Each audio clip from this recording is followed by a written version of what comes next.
বিসমিল্লাহির রহমানির রহিম।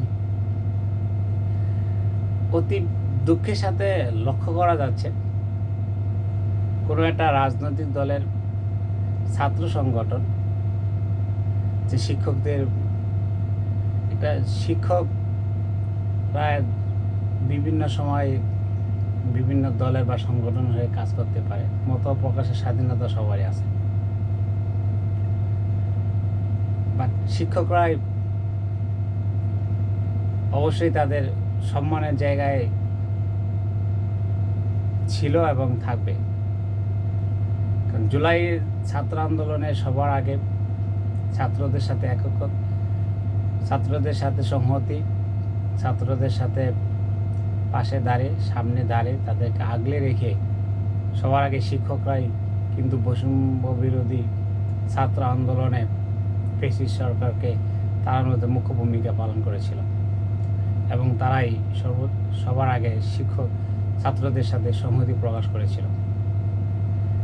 আমরা দেখতে পেয়েছি ঢাকা ইউনিভার্সিটির হাতে গোনা কয়েকজন শিক্ষক যে ছাত্র আন্দোলনের সময় সংহতি প্রকাশ করেছিল। কোনো একটা রাজনৈতিক দলের ছাত্র সংগঠন তারা আন্দোলন করেছে বা যাই কিছু করেছে, তারা কিন্তু করেছে একটু সেফ জোনে, যে সরাসরি কিন্তু ইনফ্রন্টে তারা কিন্তু আন্দোলন করে নাই।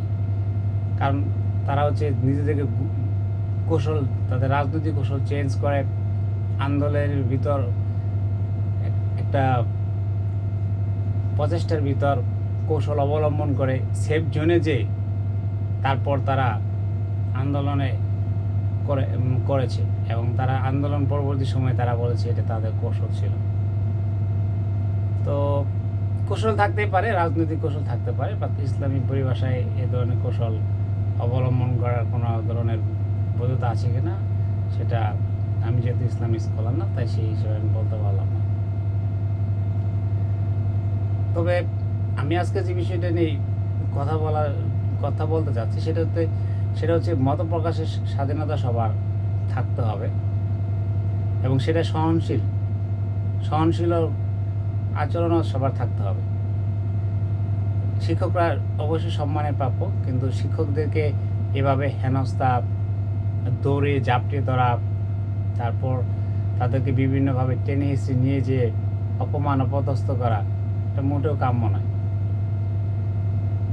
আমি মনে করি সেই সব ছাত্র সংগঠনকে অবশ্যই শিক্ষকদের প্রতি সম্মান, ভক্তি এগুলো দেখানো উচিত। সে যদি অন্যায় করে থাকে, জুলাই চেতনা বিরোধী পক্ষের বিপক্ষে শক্তির সাথে একগতা পোষণ করে অবশ্যই দেশের প্রচলিত আইনে তাদের জবাবদিহিতা নিয়ে আসার সুযোগ আছে এবং বিশ্ববিদ্যালয় কর্তৃপক্ষের কাছে এটা সুপার্দ করার এবং রাইট আছে। আর তারপর তাই বলে তাকে মব সৃষ্টির মতো হেনস্থা, অপমান করা কোনোভাবেই, আমি সাধারণ নাগরিক হিসাবে কোনোভাবে এটা ভালোভাবে সহজভাবে বা বিষয়টা হচ্ছে গিয়ে স্বাভাবিকভাবে দেখি না। এটা এক ধরনের মব সৃষ্টি বা আমাদের যে চেতনার মধ্যে যে উগ্রবাদ যে জাগ্রত হচ্ছে কিনা সেটা সময়ের ব্যাপার এবং ভাববার বিষয়। তো এই বিষয়গুলো চিন্তা ভাবনা করে আমি মনে করি